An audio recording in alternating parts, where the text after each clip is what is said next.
to have some level of mic on this thing. All right, good evening, everybody. Town Supervisor Jesse Dwyer, happy to welcome everybody into Town Hall. I want to thank you guys for coming out here tonight in this cold weather to hopefully have an impact on a very important process that we're undertaking. This is a town-wide safety action plan, but it is very much being spearheaded by a collaborative effort between all of the villages in the town of Warwick, and our great partners in Creighton Manning and our local stakeholders and our staff, really putting together great ideas to hopefully what will in the end reduce crashes and improve pedestrian safety throughout our town and our villages. So this is a lot of people I saw asking, about saying that Route 94 is the worst or 17 is the worst. We're not discriminating state roads, county roads, village roads, town roads. These are all roads within the town of Warwick and ways that we can help improve their features and characteristics, whether it's a state road or a county road. So with that, I'll pass it along to my colleague, Mayor Newhard. Thank you. And I also welcome tonight. And this is an exciting moment because this is the beginning of an intensive study that will be town-wide. But in particular, what I think the three mayors are interested in is that it's going to also focus on our villages, which are these central areas with density and a lot of traffic, very different than some of the broader, wider town roads that we have. What I really am excited about is within this grant in the Village of Warwick, as part of the Slow Down campaign, are demonstration projects. And those demonstration projects are connected to the arts community that we have. And so I think it really is working on a lot of different levels. We're looking at crosswalks. We're looking at specific areas throughout the village. I think there's 10 areas or 10 specific spots within the Village of Warwick that we're going to do practical and exciting and visually exciting demonstration projects. These are not permanent installations, but they will give us a lot of feedback as to how we can slow down traffic in very creative ways. So with the help of Creighton Manning, of course, and Eliza Sheff, who is here tonight, who's helping steer us through this, and artists. Do we have Beth Lawley, and the other artist is, she's from Long Island, of course. But we're very excited that we'll be working with them and doing some very interesting things. So with that, I will pass the baton on to Mayor Harder. Thank you. All right, good evening, everybody. On behalf of the Village of Florida, very excited to be here for this kickoff. I walk to Village Hall every day, and I've grown up in the Village of Florida, and I can tell everybody here tonight and everyone listening online that Warwick's grown, and with it has come traffic. One of the biggest things in the Village of Florida is speeding. It's a constant problem, and it needs to be resolved to the best of our ability, and I look forward to seeing what this project discovers and the solutions it implements for us all to work with to go forward to benefit not just the Village of Florida, but the town of Warwick as a whole. So again, thank you all for coming, and I look forward to spreading information with everybody going forward from tonight, and we'll get it done. So thank you. Hi, I'm Tom Howley, Mayor of Greenwood Lake. Greenwood Lake is a little different, I think, than the other two villages, but we're very seasonal. Obviously, our traffic in the summer, grows exponentially. So I was very happy that the Village of Warwick kind of spearheaded this, and the town supervisor asked us to become part of it. I thought it was a no-brainer. I've been there for 55 years, and we've had one light for 55 years. Maybe we need two. Maybe we need stop signs. So I think it's crucial. I think it's very crucial that the public gets involved into this. The police drive around, they make recommendations, but people live there. People see things that we don't necessarily always see. So the public input, I think, is crucial to the success of this project. Happy to be part of it and looking forward to working with everybody from town on down. So thank you very much.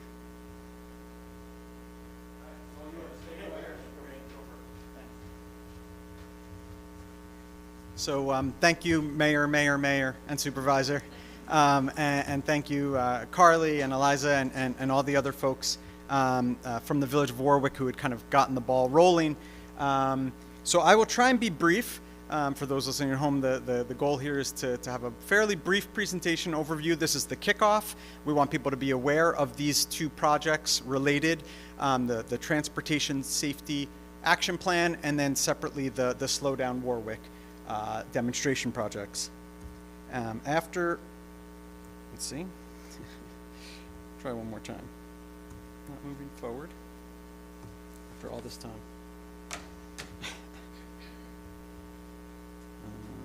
Not sure why it's not moving forward. Let's try again.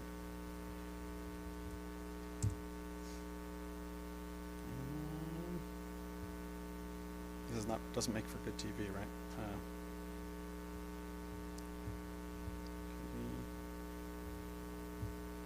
Oh, there we go. All right. So briefly, we'll go over what the study purpose, and in that case, it's the Safety Action Plan study. What is a Safety Action Plan, the public involvement that's planned for this project, a little bit about the crash analysis. The goal of Safe Streets for All Safety Action Plans is for a leadership commitment, is the term they use, planning structure and leadership commitment, to eliminate fatal and serious crashes by a certain number, by a certain year. Some people may hear the term Vision Zero. These Safe Streets for All is the federal funding program that pays for these safety action plans. And again, with the goal of eliminating fatal and serious crashes.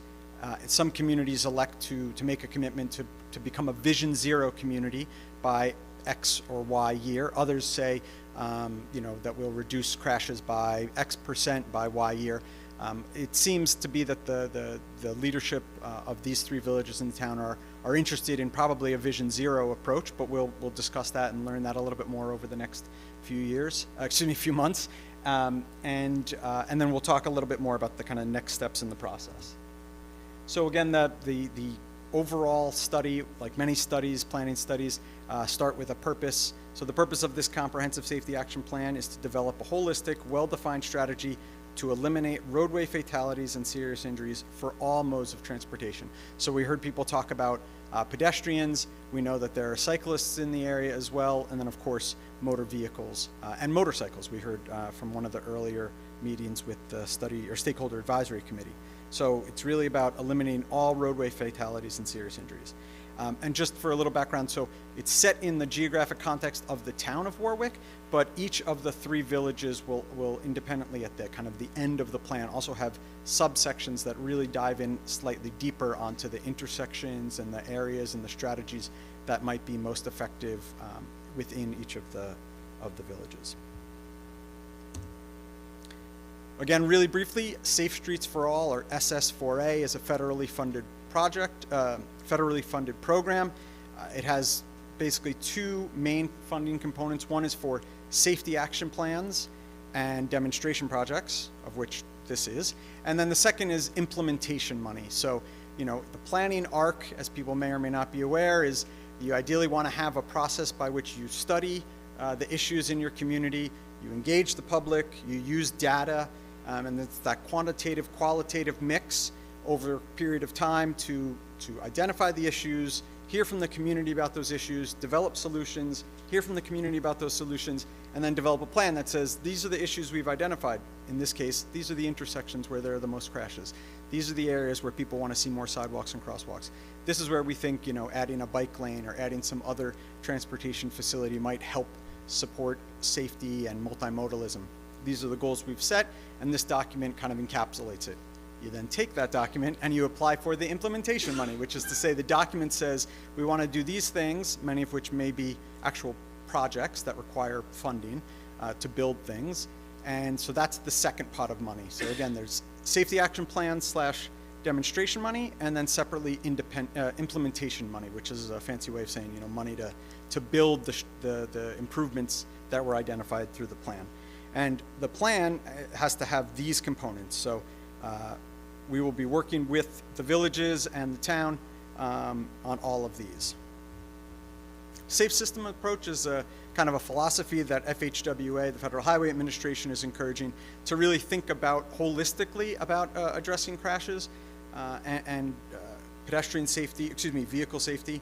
And it's everything from, basically making sure people are informed about safe behavior, making the vehicle safer, promoting safer speeds, safer roadways. And then another thing about post-crash care. We'll be working with emergency services also to kind of talk about and make sure we're thinking through response time and things of that nature, if that can be incorporated into the plan. There will be a fair amount of engagement, public engagement. It's not just a requirement of the SS4A grant, but obviously it's the right thing to do, a good thing to do. So the way it's designed is there's some stuff at the town-wide or plan-wide level, like this meeting, and then there'll be a handful of meetings within each of the 3 villages. And we'll use a mix of both in-person and virtual as per the kind of becoming the norm in community engagement. There also is a project website that you can access through, I'll give you the link at the end. There's a QR code actually on the form, and people can go there. There already is a little survey up there right now to gather feedback from folks about what are the issues that you're most concerned about, and what strategies or ideas you might be most interested in seeing be promoted through the project. A big part of these safety action plans is data analysis, crash analysis. So again, like I was explaining before, you have the qualitative piece, the community feedback, kind of listening to people, getting that, the local expertise of folks. But you also do need to look at the hard data, right? That's what the funds require, that there is a detailed crash analysis for 5 years. We will use data from the state's CLEAR system. I'll just take this moment to point out that we're joined on our team by VHB, another consultancy. Ryan's in the room, and he's part of the team. Will do a lot of detailed crash analysis. They actually helped design the state's CLEAR system, so we're lucky to have that expertise on the team. Here's just a quick look at, this is town-wide, 2000 to 2004. We use 2004, not 2005, because that's the last year we have full year of available certified data from the state. It'll take a number of months before there's 2005 data that's kind of good to use, so to speak.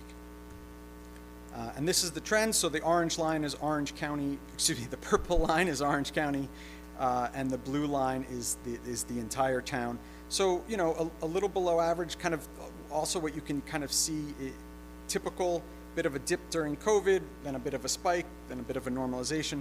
So over the course of the project, we'll dive deeper into the data and kind of understand more of this, things like apparent factors is a term, so kind of what's causing some of these crashes that are leading to fatalities and serious injuries. Another part of the project will be identifying strategies and recommendations. Those could be policy related, promoting a complete streets policy, doing more to encourage, how do we kind of address, creating a culture of safety. What can we do to encourage multimodalism, reduce single occupant vehicle trips, or things of that nature. Different communities identify different goals, but some of it could be policy related.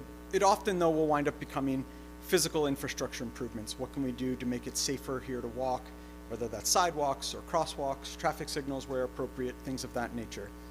To help us on the countermeasure part, we have the Transpo group. Scott is in the back there.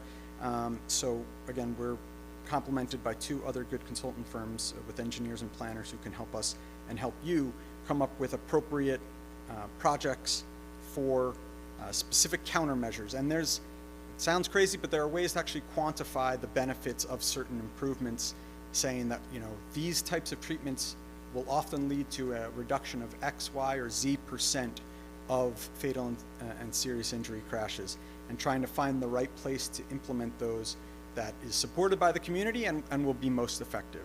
So we'll be working with Scott and his team, as well as the village and the villages in the town, to do that. And the last thing, which I had also started with, again, is this leadership commitment to identify a target of 0, in this case, let's say 0 fatal or serious injury crashes by a specific date.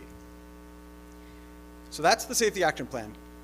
quick pause. So the Village of Warwick already did their safety action plan, and because of that, we're then able to go out and get funds to do these demonstration projects, which is, again, built into the way the funding program works, that you can implement these temporary treatments that more or less take the same shape and design of what might be more permanent treatments that are built out with concrete or other things. But it's a great way to test them. The village is gathering data. My colleague Amanda in the back can talk more about it, and that's what the boards on that side of the room over there will talk about, the Slow Down Warwick demonstration project.